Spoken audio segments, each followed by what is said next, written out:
우리 옆에 계신 성도님들과 함께 인사하겠습니다. 사랑합니다. 축복합니다. 은혜의 자리가 됩시다. 우리 부흥이라는 주제를 이 교단 앞에서나 또 우리가 교회 안에서 또 강의로나 많은 성도님들이 접해 보셨을 겁니다. 우리가 부흥에 대한 이야기들을 참 많이 하는데요. 부흥을 다시 한번 정의를 해볼까요? 부흥이란 무엇입니까? 부흥은 우리가 아마 여기 계신 성도님들도 다 아시겠지만 단순한 양적 성장을 말하는 것이 아닙니다. 바로 하나님께서 우리 안에 들어오시는 그 사건을 부흥이라고 우리가 간략하게 정의해서 말할 수가 있을 것 같습니다. 하나님께서 우리 안에 들어오셔서 무엇을 하시기에 바로 그분께서 우리 안에 들어오셨을 때에 우리 안에 있어서는 안 되는 것들, 이 죄와 허물과 불법과 불의를 다 떼어내 주시고 우리 안에 반드시 있어야 하는 의와 진리와 거룩함으로 새롭게 채워주시는 그 사건을 부흥이라고 말할 수 있을 것 같습니다. 물론 이 부흥에는 양적인 성장이 따를 수가 있습니다. 한 가지의 브랜치처럼 이 성령이 그 안에 들어오셔서 역사를 일으키시고 한 사람을 변화시키시면 그 사람은 또한 자연스럽게 다른 이에게 그 하나님을 전하고 싶은 그 갈망이 솟아나기 때문에 그 부흥은 양적인 성장을 일으킬 수도 있다는 것입니다. 그러나 우리가 그것만으로는 부흥이다라고 말을 할 수는 없다는 거죠. 왜요? 이단들도 양적인 성장을 합니다. 득세를 하죠. 예전보다 더 많은 이단 안에도 교파들이 있습니다. 그리고 많은 신도들이 늘어나고 있는 것을 볼 수 있습니다. 그렇기 때문에 부흥은 바로 우리가 그 의미를 되새겨 볼 때에 그 본질, 하나님께서 우리 안에 들어오시는 그 사건에 대해 우리가 초점을 두고 생각해 보는 것이 굉장히 중요할 것 같습니다. 바로 오늘 우리가 함께 읽어본 이 느헤미야 8장이 이 부흥에 대한 본질을 다시 한번 생각하게 하고 돌이키게 하는 내용들인데요. 우리가 오늘 본문을 가지고 한번 이 부흥에 대한 또 우리에게 돌이켜지는 이 영적 회복에 대한 그 의미를 함께 찾아보면 좋을 것 같습니다. 오늘 이 느헤미야 8장을 들어가기 전에 우리가 이 느헤미야서 그 앞에 있었던 내용들을 잠깐 간략하게 살펴보면 좋을 것 같습니다. 느헤미야의 사건은 이 바사에서 포로 3세대로 살았던 한 느헤미야라는 사람을 통해서 일어나는 사건을 다루고 있습니다. 이 멸망한 예루살렘 가운데 그 무너진 성벽 재건을 위해 하나님께서 그 느헤미야를 부르시고 그것에 순종하여서 예루살렘으로 돌아가서 많은 대적자들의 위협과 방해에도 불구하고 52일 만에 이 예루살렘 성벽을 재건하는 그 완성하는 일이 바로 그 앞에까지의 7장까지의 내용을 다루고 있습니다. 그리고 그 완성된 이후에 바로 사건이 오늘 8장의 내용이라고 볼 수가 있습니다. 자, 그럼 본문을 한번 보겠습니다. 이 성전 재건 후 1절에 보면 일곱째 달 초하루, 이 유대력으로는 이 새해가 될 겁니다. 또한 이날은 초막절이라는 이 이스라엘의 절기이기도 했습니다. 바로 그런 날 이스라엘 백성들은 이 에스라로부터 하나님의 말씀을 듣기 위해서 어디에 모였다고요? 수문 앞 광장에 모이게 되었다고 말씀을 하고 있습니다. 그리고 그곳에 모여서 놀라운 영적인 각성과 회복의 역사를 경험하게 되는 것이죠. 자, 그런데 저는 오늘 이 1절의 내용을 보면서 한 가지 또 궁금증이 생겼습니다. 지금 이 예루살렘의 성벽이 오랜 수십 년의 그 수건이 완성되고 끝나고 그것을 다 이룬 상태에서 일어나는 일입니다. 그렇다면 그 모든 회중이 이스라엘 사람들이 하나님의 말씀을 듣고자 한다면 어느 장소를 우리 성도님들은 택하여서 모이시겠습니까? 조금 더 그 예루살렘의 상징적인 중심에 해당하는 곳에 모이는 것이 더 의미 있게 생각되지 않겠습니까? 예를 들면 우리가 그 제단 앞에 모여서 그 제단에 제사를 드리면서 말씀을 듣는다면 더 좋지 않을까요? 그런데 그들은 그렇게 하지 않고 어디에 모였다고요? 수문 앞 광장에 모였다고 말씀을 하고 있는 겁니다. 이것을 우리가 그냥 흘려버리면 아무 의미가 아닌 것처럼 보이겠지만 바로 여기에도 하나님께서 심겨주신 영적인 의미가 담겨져 있습니다. 수문이 뭘까요? 그 예루살렘 성벽에는 여러 가지 문이 있습니다. 그 중에 제일 첫 번째로 재건한 문이 양문이라는 것인데 말 그대로 양이 지나다니는 문입니다. 그래서 그 양문은 우리 제사를 지내기에 제일 좋은 그 제단 근처에 문이 만들어져 있습니다. 그럼 수문은 뭘까요? 뭐가 지나다니는 문? 물이 지나다니는 문을 수문이라고 합니다. 조금 더 쉽게 설명을 드리면 우리 히스기야 왕 때 외적이 침입을 해왔습니다. 그리고 사방을 포위해서 아주 이제 절체절명의 위기에 순간에 놓였던 적이 있었습니다. 그때 여러분 우리 외적이 사방을 포위하게 되면은 성 안에 갇히게 된다는 거죠. 그러면 어떤 문제가 발생을 할까요? 식량이 떨어지게 되죠. 식수가 부족하게 됩니다. 그래서 이 히스기야 왕은 그 마실 물을 얻어내기 위해서 이 기온샘이라는 곳에서 땅을 파가지고 수로를 파서 588m의 수로를 파서 이 실로암 못으로 연결시켜서 그 물을 공급받는 일을 했습니다. 그런데 바로 그 흐르는 물이 어디를 지나냐면 이 수문을 흐르게 된다는 것입니다. 다시 말해서 마실 물을 공급받는 통로가 바로 이 수문이라는 거죠. 자, 그런데 왜 이 수문 앞에 모였느냐? 그것이 우리에게 제일 중요한 문제인 것 같습니다. 이것을 위해서 이사야서 44장 3절을 살펴보면 좋을 것 같습니다. 제가 대신 읽어드리겠습니다. 대저 내가 가란 자에게 물을 주며 마른 땅에 시내가 흐르게 하며 나의 신을 내 자손에게 나의 복을 내 후손에게 내리리니. 자, 여기 보면 신을 내 자손에게 준다고 하고 있죠. 그 신이 무엇입니까? 내가 신고 있던 신발을 벗어주면서 이 신발을 내 자손 대대로 너가 물려주기를 바란다. 갑오로 해라. 이런 의미입니까? 그렇다고 생각을 하셨던 분이 있었던 거 아니죠? 네, 아닙니다. 그 신이 아니라 여기서 말하는 신은 성령을 의미합니다. 하나님의 영을 의미한다는 거죠.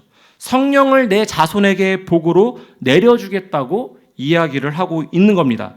그런데 그 앞부분, 앞구절에서는 또 뭐라고 말하고 있냐면 가란 자에게 물을 준다라고 되어 있죠. 이 앞에 있는 물과 신이 문맥상 거의 같은 것으로, 같은 의미로 쓰여져 있는 것을 볼 수가 있습니다. 다시 말하면 물은 신, 신은 성령, 물은 무엇이라고요? 곧 성령을 의미하고 있다는 것을 볼 수가 있다는 겁니다. 말씀 한 구절을 더 살펴볼 텐데요. 이사야서 55장 1절을 보면 너희 목마른 자들아 물로 나아오라. 돈 없는 자도 오라. 너희는 와서 사 먹되 돈 없이 값 없이 와서 포도주와 젖을 사라. 여기도 똑같이 목마른 자들은 다 어디로 나아오라고요? 물로 나아오라고 이야기를 하고 있습니다. 그런데 그 뒤에 물과 동일한 의미로 쓰여진 것이 두 가지가 있는데요. 바로 포도주와 젖입니다.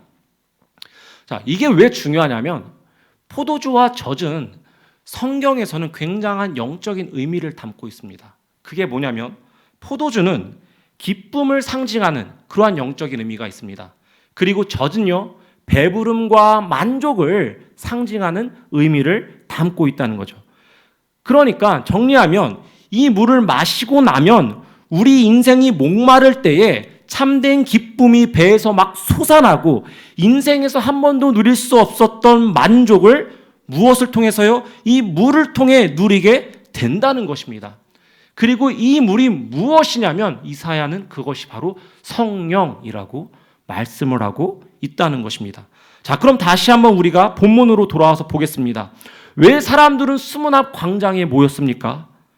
이 문에, 그 문에 지나가는 물이 있는데 그 물이 무엇을 상징하냐면 성령을 상징한다는 겁니다. 여러분, 느헤미야는 52일 만에 성벽을 완공했어요. 얼마나 감격적입니까? 다른 사람들이 그 생명을 위협하고 또 많은 방해가 있었고 또 느헤미야가 오기 전까지는 그 성벽 재건에 대한 희망도 없었는데 그가 오자마자 50일 만에 성벽이 완공된 것입니다. 그러면 그 성벽만 보더라도 이스라엘 사람들의 마음이 어떠해야겠어요? 기뻐야겠죠. 만족스러워야 할 것입니다. 아, 저것이면 충분하다. 아마 우리 생각으로는 그렇게 생각하는 것이 맞지 않을까? 그런 상상을 하게 된다는 것입니다. 그런데 그들은 그 성벽 재건, 완공된 성벽을 보면서 기뻐하였다고 말씀하고 있지 않다는 것입니다. 그것을 보면서 만족하고 있다고 이야기를 하고 있지 않다는 것입니다. 무엇으로요? 무엇으로 그들이 기쁘고 무엇으로 만족할 수 있다고요? 바로 그 안에 그들이 물이 들어와야만, 그들 안으로 성령이 들어올 때에만 그들에게 참된 기쁨과 참된 만족이 주어진다는 것을 알았기 때문에 그들은 그 수문 앞 광장으로 모여서 그 성령을 간구하며 이 자리에 모여 들었다라는 것입니다. 사랑하는 성도 여러분, 아마 우리의 인생 또 우리의 삶을 보면 이와 비슷한 점들을 많이 보게 되는 것 같습니다. 우리도 마찬가지죠. 이 무너진 인생이 회복되기 위해서 어떤 것을 기대하시고 어떤 것을 바라고 계십니까? 계속 실패하는 이 취업이 성공할 때 여러분 그 인생이 회복되고 참된 기쁨과 만족이 들어서게 될까요? 내가 생각했던, 예상했던 그 집을, 아파트 한 채를 마련하고 그 아파트 안에다가 내가 그동안 갈망하고 간구했던 많은 재물과 물질들로 채워놓으면 우리 안에 참 기쁨과 참된 만족이 솟아나게 될까요? 그게 아니라는 겁니다. 우리가 바라는 눈에 보이는 그러한 것들로 채우는 것이 아니라 바로 성령께서 우리 안에 들어오실 때 우리가 그 물을 마실 때에만 우리 안에 참 기쁨과 참 만족이 있을 수 있다. 그 말씀을 오늘 성경에서 하고 있다는 것입니다. 그래서 예수님께서도 요한복음 7장 37절 이하에서 이렇게 말씀을 하십니다. 누구든지 목마르거든 내게로 와서 마시라. 나를 믿는 자는 성경의 이름과 같이 그 배에서 생수의 강이 흘러나오리라 하시니 이는 그를 믿는 자들이 받을 성령을 가리켜 말씀하신 것이라. 아멘. 오늘 우리가 하나님 앞에 진정한 회복을 구하고자 한다면 모두가 다 이 수문 앞 광장으로 나아갈 수 있는 우리 성도님들이 되시기를 주님의 이름으로 소원합니다. 다른 것을 간구하는 것이 아니라 주님, 이 예배를 통해서 내가 성령의 충만을 소원합니다. 내 안에 성령의 임재로 가득 임하여 주시옵소서. 그것을 소망하며 나아갈 수 있는 예배 자리가 되기를 소원합니다. 자, 그러면 또 하나 질문이 생깁니다. 이 수문 앞 광장에 이 이스라엘 백성들이 모였습니다. 그러면 어떻게 해야 그 성령의 임재를, 성령의 충만을 누릴 수 있을까요? 아까 목사님이 물은 성령이라고 했으니까 거기에 흐르는 물을 퍼마시면은 성령님이 마음에 임하시겠지. 이렇게 생각을 하시면 안 됩니다. 예, 물은 상징적인 것이라고 말씀을 드렸죠. 여기서 오늘 이 이스라엘 백성들은 무엇을 행했습니까? 바로 이 학사 에스라를 불러서 모세의 율법을 읽고 귀 기울여 들었다고 성경은 기록하고 있습니다. 그런데요, 그냥 읽는 게 아니라 8절에 보니까 율법을 낭독하고 그 뜻을 해석하여 듣는 이들로 하여금 깨닫게 했다고 이야기를 하고 있습니다. 자, 여기서 깨닫다는 제가 조금 어려운 말을 다시 한번 쓰겠습니다. 히브리어로 카라메포라시라고 하는데요. 이 단어가 그 직역을 하면 명확하게 이해하도록 짚어주다라는 그런 의미를 가지고 있습니다. 그러니까 이 학사 에스라가 그 모세의 율법을 낭독할 때 그냥 하나님 말씀은 일곱째 달 초하루에 제사장 이렇게 읽어준 것만이 아니라 이 말씀을 해석하고 또 풀어서 여기 모여있는 회중들이 그것을 깨달을 수 있도록 전했다는 것입니다. 자, 그 다음에 우리가 또 하나 짚고 넘어가야 할 것이 있는데요. 3절에 보면 귀를 기울이다라고 되어 있습니다. 귀를 기울여. 이건 히브리어로 헤르트라고 합니다. 이 단어는 본래 듣다라는 의미가 아닙니다. 이것도 다시 직역을 하면 나무를 정교하게 조각하다라는 의미가 담겨져 있는데요. 이 헤르트가 어디에도 쓰여져 있냐면 출애굽기 32장 16절에 하나님께서 시내산에서 그 돌판에 십계명을 새기실 때 그 새기다가 이 헤르트로 쓰여져 있다는 것입니다. 다시 말해서 여러분, 이 헤르트가 뭐냐면 하나님이 이 돌판 하나하나에 정교하고 또 섬세하게 그 율법을 조각하고 새기셨다. 그것이 바로 헤르트라는 거죠. 바로 여러분, 이 이스라엘 백성들이 그 말씀을 그렇게 들었다라는 것입니다. 어떻게요? 하나님의 말씀을 자신들의 마음판에 하나하나 그 하나님께서 돌판에 조각하고 새기셨던 것처럼 섬세하게 그렇게 하셨던 것처럼 에스라가 선포하는 그 말씀을 하나님의 말씀으로 받으면서 자신들의 마음판에 아주 섬세하게 조각조각 새기며 그 말씀을 받았다는 것입니다. 사랑하는 성도 여러분, 오늘 이 자리 가운데 물론 부족한 이 목회자가 이 자리에 섰지만 이 말씀을 하나님의 말씀으로 받으며 우리 여러분의 마음판에 온전히 새기며 나가시기를 소원하십니까? 우리가 그것을 신뢰하며 오늘 말씀을 들었으면 좋겠습니다. 자, 그런데 여기서 질문입니다. 왜 이 이스라엘 백성들은 성령의 충만을 구하기 위하여서 수문 앞에 나왔는데 왜 에스라에게 또다시 그 말씀 선포를, 말씀의 강해를 요청한 이유는 무엇일까 하냐는 겁니다. 자, 여기서 바로 이 말씀과 성령의 그 관계의 비밀이 드러납니다. 제가 사도행전 10장 40절을 말씀을 드리겠습니다. 베드로가 이 말을 할 때 성령이 말씀을 듣는 모든 사람에게 내려오시니. 아멘. 베드로가 고넬료의 집에 모여있는 자들에게 설교를 하기 시작을 했습니다. 그런데 그 말씀을 전할 때 어떤 일이 일어났냐면요, 성령이 말씀을 듣는 모든 사람에게 임하기 시작을 했다는 것입니다. 자, 다시 본문을 보겠습니다. 사람들이 수문 앞에 모였습니다. 수문 앞에서 하나님의 성령의 수문을 통해서 들어오는데 그 물이 성령인데 그 물을 어떻게 마시느냐면, 왜 이 수문 앞에 모여서 에스라 학사를 통해서 모세의 율법을 전해달라고 이야기를 했냐면, 그 성령의 임재가, 성령의 충만이, 성령이, 하나님의 영이 무엇을 통해서요?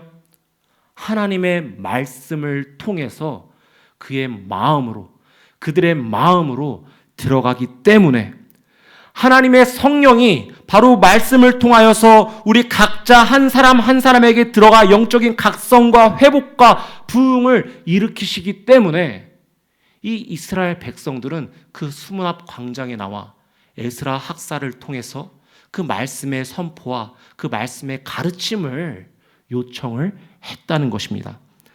다시 말하면 성령이 우리 안에 들어오는 방법은 하나님의 말씀을 듣고 깨달을 때 성령이 우리 안에 들어와서 우리 안에 잘못된 것을 버리게 하시고 우리 안에 기쁨과 만족, 의와 진리와 거룩함으로 채우시는 것, 그것이 바로 성령이 우리 안에 들어오는 방법이라는 것입니다.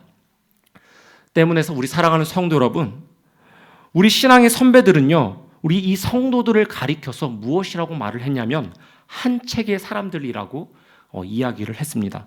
무슨 말인가요? 자나깨나 성경책 속에서 살아가야 하는 자들이라는 것입니다. 하나님은 자신의 사랑과 능력과 지혜와 그 성령의 역사를 무엇을 통해서요? 성경을 통해서 전하시고 또 그 능력을 행하시는 분이기 때문에 우리는 그 성경의 바다 안에서 살아야 한다고 이야기를 했다는 것입니다. 그래서 우리는 어떠한 자냐면 성경을 필요로 하는 자여야 하는 겁니다. 우리가 하나님의 은혜를 구할 때도, 이 인생을 살아갈 교훈을 구할 때도, 인생이 살아갈 때 이 역경을 이겨낼 그 위로를 받고자 할 때에도 우리는 다른 것이 아닌 그 성경을 통해서 성경을 필요로 함으로 거기서 은혜와 또 교훈과 그 위로를 얻는 자들이어야 한다는 것입니다. 또한 우리는 그 성경으로 충분한 자들이어야 한다는 겁니다. 성경 말씀 가지고는 위로가 조금 부족한 것 같아요, 목사님. 뭔가 성경 가지고는 성령의 능력을 경험하기에는 부족한 것 같아요. 우리 마음 가운데 그러한 마음들이 있지 않습니까? 그런데 어쩌면 그러한 마음들이 바로 그 성경의 능력, 하나님 말씀의 능력을 부정하는 생각들일 수 있다는 것입니다. 오직 이 성경이면 내 마음에 성령의 역사가 충만히 일어날 수 있고, 오직 성경만 있으면 내 안에 이 세상을 살아갈 교훈이 충분하게 담겨져 있다는 그러한 고백들, 그러한 확신과 신뢰가 있는 자들이 바로 성도들이라는 것입니다. 그렇기 때문에요, 이러한 생각들이 성경 말씀의 능력을 부정하는 것일 수 있다. 그러므로 우리는 그러한 것들을 떨치고 바로 그 성경으로 충분하고 성경이 필요한 자들이라는 것을 잊지 않으시기를 주님의 이름으로 소원합니다. 우리가 진정으로 바라는 참된 회복과 경건, 또 인생의 참 기쁨과 만족도, 그 출발은 어디서부터라고요? 성경에서부터 시작된다는 것입니다. 바로 그 수문학 광장의 역사가 우리 많은 이 기독교사에 있었습니다. 그런데 바로 우리 한국 교회사 안에서도 이 수문학 광장에 그러한 역사들이 있었던 것을 우리가 볼 수가 있습니다. 아마 이 토마스 선교사님에 대한 이야기를 한 번쯤은 다 들어보셨을 텐데요. 우리 토마스 선교사님이 이 제너럴 셔먼호를 타고 조선에 들어왔을 때, 그 당시에 우리 조선에는 세국 정책이 펼쳐지고 있었죠. 그래서 다른 외세의 배가 들어왔을 때 그것을 바로 포격해버려서 그 배를 침몰시켜버렸습니다. 그 가운데 생명을 건져서 다시 그 부두에 올라왔던 그 토마스 선교사님은 이 박충건이라는 사람을 통해서 그 사람의 공격 때문에 그 자리에서 이 생명의 위협을 당하시고 이 죽음에 이르게 되는 일을 경험하게 되십니다. 바로 즉사했던 것은 아니고요. 그 공격을 받고선 이제 죽음에 천천히 이르게 되는데, 그때 이 토마스 선교사님이 하셨던 일이 무엇이냐면, 이 사람을, 이 박충건이라는 자를 원망했던 것이 아니라 그에게 한 권의 책을 건네주게 됩니다. 그리고 죽음에 이르면서 이제 압송을 당하는 가운데 어떤 자에게, 또 이 12살을 먹었던 이 최치량이라는 한 아이에게, 한 소년에게 3권의 책을 건네주게 됩니다. 그리고 이 최치량이라는 아이는요, 이 책을 우리 평양 영무주사였던 박영식이라는 자에게 건네주게 됩니다. 이 박영식은요, 이 3권의 책을, 성경을 받고 굉장히 좋아했습니다. 왜 좋아했을까요? 종이 질이 너무 좋은 거예요. 아니, 이 조선에서는 한 번도 경험해 볼 수 없는 그 질감. 여러분, 극세사 처음 만져보셨을 때 기분이 어떠셨나요? 새로웠죠. 아니, 어떻게 이런 천이 다 있을 수 있을까? 아마 그런 기분이지 않았을까 싶습니다. 그 3권의 책에 종이질이 너무 좋으니까 아끼다가 이걸 가지고 무엇을 했습니까? 그 집을 다 이 성경으로 도배를 해버린 거죠. 성경을 볼 생각은 없었던 겁니다. 그런데 문제가 발생을 했어요. 눈만 뜨면 뭐가 보이는 거예요? 자고 일어나면 천장에 성경이 보이고, 밥 먹다가 고개를 들리면 성경이 보이고, 읽기 싫은데 성경이 계속 보이기 시작을 하더라는 겁니다. 그러다가 우연히 어느 날 이 요한복음의 한 페이지를 읽고 이 박영식은 예수님을 영접하게 됩니다. 무엇이 그 안에 들어오게 되었다고요? 성령이 그 박영식이라는 사람 안에 그 말씀을 통하여서 들어가게 되었다는 거죠. 성령이 그 안에 들어감으로 인해서 버려야 할 것들을 버리게 하시고 새롭게 채워야 할 것들을 채우시면서 한 사람을 변화시키시는 놀라운 역사가 일어나게 되었다는 것입니다. 그런데 그게 끝이 아니었어요. 그 박영식의 집, 성경으로 도배했던 집이 결국 나중에는 무엇이 되었습니까? 평양 최초의 교회, 이 널다리골 교회가 되었다는 것입니다.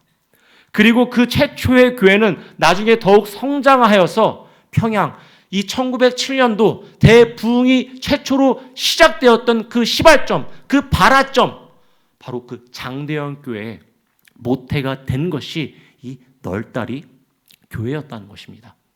사랑하는 성도 여러분, 무엇으로 이 놀라운 부흥의 역사가 일어나게 되었습니까? 우연이요? 그냥 뭔가 여러 가지 만남과 우연과 기적 때문에요? 말씀 때문에 시작되었다는 것입니다. 그 우리가 놀랍도록 기대하고 소망하는 그 부흥이, 바로 그 성령의 역사가 한 사람이 그 말씀을 읽고 그 말씀을 통하여서 그 마음 가운데 임하는 성령의 역사로 인하여서 그 놀라운 대부흥 운동이 이 땅 가운데 임하게 되었다라는 것입니다. 자, 그러면 여기서 퀴즈입니다. 그렇다면 오늘날 하나님께서 우리 가운데 임하시는 방식, 오늘날 이 성령의 역사를 경험하는 방법이 있다면 무엇이 있을까요? 시대와 문화가 달라졌으니 그 방법도 바뀌어져야 할까요? 아니죠. 푸른 마르고 꽃은 시드나 주의 말씀은 영원하리라. 아멘. 오늘날도 달라진 것이 아무것도 없습니다. 하나님은 오늘날 그 지금도 앞으로도 예수 다시 오실 때까지 우리에게 주신 말씀을 통해서 그 성령의 역사를 경험하게 하시고 그 놀라운 부흥을 일으키실 거라는 것을 우리는 믿고 소망해야 된다는 것입니다. 그래서 우리가 할 것은 다른 것이 아닙니다. 무엇을 해야 될까요? 수문앞 광장으로 나아가는 겁니다. 그곳에 가서 성령의 역사를 기대하는 것입니다. 그런데요, 그냥 다른 것으로 기대하는 것이 아니라 오늘 본문처럼 바로 이 에스라 학사가 그 강론하면서 많은 이 이스라엘 백성들이 눈물을 흘리고 회개하고 아멘으로 화답하였던 것처럼 우리가 해야 할 것은 그 수문 앞 광장에 나와서 하나님의 말씀을 사모하고 그 말씀을 기대하고 말씀을 기다리는 삶을 사는 우리가 되어야 한다는 것입니다. 그래서 저는 가장 기쁜 것이 무엇인지 아세요? 제 역할이 뭘까요? 이 목회자의 역할, 많은 것들이 있습니다. 그 중에 하나가 말씀을 가르치는 겁니다. 말씀을 강론하고 설교를 하는 것입니다. 다른 것도 해야 하지만 이것도 해야 합니다. 이때 우리 성도님들이 그 말씀 앞에 함께 나오는 자리가 저에게는 너무나 감사한 자리가 됩니다. 저에게 그 말씀을 묵상하고 기도하면서 말씀에 대한 질문을 하실 때 저는 거기서 감격을 하게 됩니다. 물론 저도 가끔 모를 때가 있어요. 우리 성도님들이 물어보시는데 저도 공부를 더한 본문이 있겠죠. 하지만 그럴 때일수록 저에게 도전을 주신다는 것입니다. 사랑하는 성도 여러분, 우리가 이 시간 함께 이 말씀을 다시 한번 묵상했으면 좋겠습니다. 이 자리에 나오셨을 때 성령께서 함께 하시기를 간절히 소원하십니까? 성령이 우리의 삶을 회복시키시고 성령이 우리의 모든 문제를 회복시키실 가장 근원이시라는 것을 신뢰하십니까? 그렇다면 우리가 이 자리에서 성령의 역사를 구했으면 좋겠습니다.